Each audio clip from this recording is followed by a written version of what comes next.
waa halis weyn oo Muqdisho ka jirta. Gabdhaha qaar ka mid ah oo daroogiska isticmaala ayaa jirkooda gadaya kadibna lacag ayay ku iibsanayaan. Muqdisho waxa ku soo badanaya xanuunka HIV/AIDS-ka. Haddaba waxa kaloo aan kula wadaagayaa dhacdo la yaab leh oo saacado ka hor ka dhacday xeebta Liido. Asxaabteeda qaaliga, muuqaalka like-ta saara si uu dad badan u gaadho, anagana dhiirigelin nagu noqoto. haddii aad page-kan Maxamed Wardi official aad ku cusub tahayna nagu soo biir oo follow-da saar. haddii aad iga daawanayso xagga YouTube-kana nagu soo biir oo subscribe-ta saar saad ula socoto muuqaalada xiisaha leh ee aan mar walba soo geliyo channel-ka. asxaabtaada oo dhanna gaadsii si aan saaxiibo qurux badan u helno sida adigoo kale. aad baad u mahadsantihiin asxaabteeda qaaliga. Dhalinyarada Muqdisho oo khatar weyn ku sugan. Dhalinyarada qaar ka mid ah ayaa isticmaala daroogiska noocyadiisa kala duwan. Dhakhaatiirtu waxay sheegeen inay Muqdisho ay ku soo badanayaan dadka qaadaya xanuunka HIV/AIDS-ka. sidaynu ognahay, xanuunka HIV/AIDS-ku wuxuu ku yimaadaa labada qof oo isku galmooda galmada xaaraanta ah, taas oo sababaysa inuu Ilaahay subxaanahu wa tacaala kugu cadhoodo. Haddaba waayahan dambe Muqdisho waxa ku soo badanaya gabdhaha daroogiska isticmaala iyo wiilasha daroogiska isticmaala. Gabdhaha daroogiska isticmaala ayaa jirkooda ku gadanaya lacag yar. Lacagtana waxay soo siisanayaan daroogo iyo waxyaabo miirkooda doorinaya. Haddaba dhacdo la yaab leh ayaa ka dhacday xeebta Liido saacado ka hor.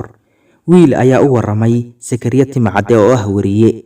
Wiilkaas waxa uu yidhi, xeebta Liido makhaayad ku taala ayaan u casho doonanay aniga iyo 2 wiil oo kale. Gaari ayaan wadanaa. Markii aan cashaynay ee cashadii dhamaysanay aan soo laabanay anagoo gaarigii wadana ayaan waxaan aragnay gabadh qurux badan. Gabadhii ayaan ka helay buu yidhi oo waxaan jeclaystay inaan gabadha shukaansado oo aan lambarka ka qorto. waxa uu yidhi gaarigii ayaan ag istaajinay kadibna waan la hadlay. Markii dambena waan u daadegay oo waan wada sheekaysanay. Haddaba in yar markaan wada sheekaysanay waxay igu tiri, ina mari caawa waan ku raacayaa, wax walbaad jeceshahay waan kuu samaynayaaye ee ina mari. Markaasaan ku yidhi, maxaad lacag qaadataa? Markaasay tiri, lacag waxaan qaataa $10. Markaasuu ku yidhi, $10 ma hayo. Markaasay ku tiri, $5 keen. Markaasuu ku yidhi, waayahay waan ogolahay. Haddaba wiilku wuxuu doonayay inuu gabadha waraysto oo uu ka dhuro. Waxa uu ku yidhi, lambar ma leedahay? Waxay ku tiri, lambar ma lihi. Waxa uu ku yidhi, lambar maxaa kuu diiday? Markaasay ku tiri, waa hawlo ii khaas ah.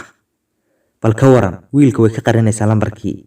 Soomaalida ayaa hore ugu maahmaahday timir laf baa ku dhex jirta. Gabadhaas wuxuun bay qarinaysay. Haddaba wiilku wuu yaabay. Waxa uu yidhi, ismaan lahayn gabdhaheenu heerkaasi gaadhayaan. Ismaan lahayn buu yidhi. Haddaba wiilkaas wuxuu la yaabay gabadhii quruxda badnayd ee ka soo horbaxday ee uu islaha lambarka ka qor oo shukaanso, kadibna weji kale la soo baxday. Haddaynu Soomaali nahay inaynu xumaanta isku fiirsano maaha, sababtoo ah dad muslimiina ayaynu nahay. bal arrintaa la yaab kale ee wiilka ku dhacday haddii wiil kale ay ku dhici lahayd ka waran. midaan Ilaahay ka cabsanayn haddii ay ku dhici lahayd ka waran. sino ayuu samayn lahaa, soo maaha?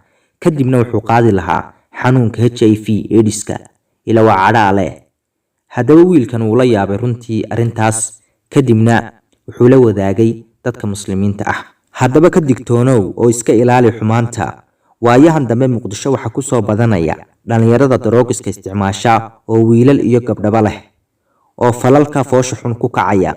Asxaabteeda qaaliga, muuqaalka like-ta saara si uu dad badan u gaadho, anagana dhiirigelin nagu noqoto. muuqaalkana sii share gareeya oo asxaabtiina gaadhsiiya si aan u helno saaxiibo wanaagsan sida adigoo kale. waad mahadsantihiin asxaabteeda qaaliga. waa anigoo ah Maxamed Wardi Cali oo idin leh waa inoo muuqaalka xiga ee xiisaha leh insha Allah.